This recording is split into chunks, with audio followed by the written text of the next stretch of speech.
จายกันไปทั่วไปเพราะว่ามันมีเขียนไว้ว่าพาสปอร์ต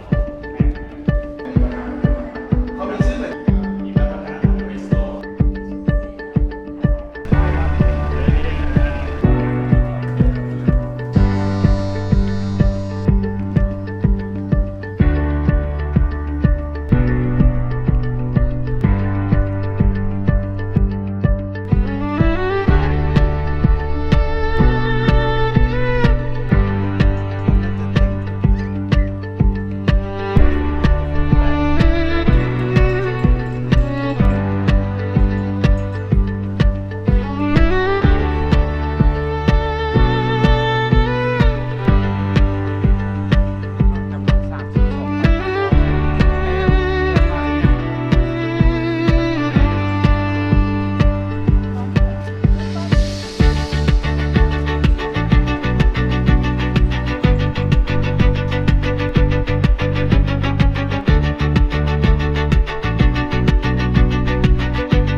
ซึ่งเป็นเจ้าของ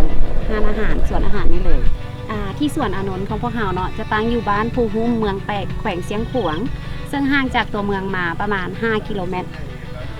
ส่วนของเราเนาะจะกลายขัวที่ข้ามมาเป็นขัวน้ำเถืองแล้วก็จะมีป้ายอยู่ทางเบื้องขวามือเขาจะเลี้ยวขัวขึ้นมาตามป้ายเลยเพราะว่าสวนของเรานี่ก็จะใกล้อยู่กับทุ่งไฮหินเลยทุ่งไฮหินคือว่าเรามาเยี่ยมยามทุ่งไฮหินแล้วก็จะแวะเข้ามาสวนของพวกเราได้เลยนะจ๊ะเดียวได้2อย่างเลยเนาะโอเคคุ้มหลายหน่อยสำหรับมื้อนี้เราจะขอแนะนำเมนูก็คือเมนูแกงหน่อไม้แกงหน่อไม้แกงหน่อไม้พื้นบ้านและเชียงขวางของเราโดยสำหรับที่ขาดไม่ได้เนาะที่เป็นวัตถุดิบหลักก็คือหน่อไม้ตัวนี้เนาะสำหรับตัวนี้เราจะใช้หน่อไม้ที่เอามาจากสวนเราเองเลยเนาะที่เขาขุดเองสดๆแบบนี้เลยเนาะโดยแม่ค่ะ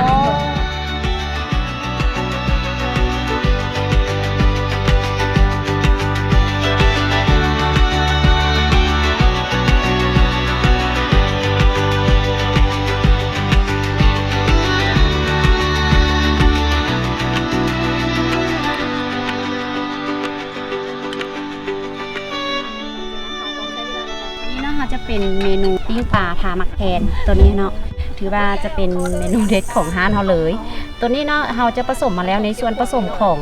คือมักแคนตัวนี้เราจะนำมาจากทางเมืองพุกูดเนาะจากบ้านบงที่ว่าเขาจะปลูกมักแคนเฉพาะเลยเฉพาะเป็นจำนวนหลายเนาะตัวนี้เนาะมันจะเป็นมักแคนปลาแล้วส่วนผสมก็จะมีมักแคนเกลือเปรี้ยวนัวแล้วก็จะมาดน้อยนึงตัวนี้เนาะมีมาดอีกเนาะแล้วก็มาเผ็ดป่น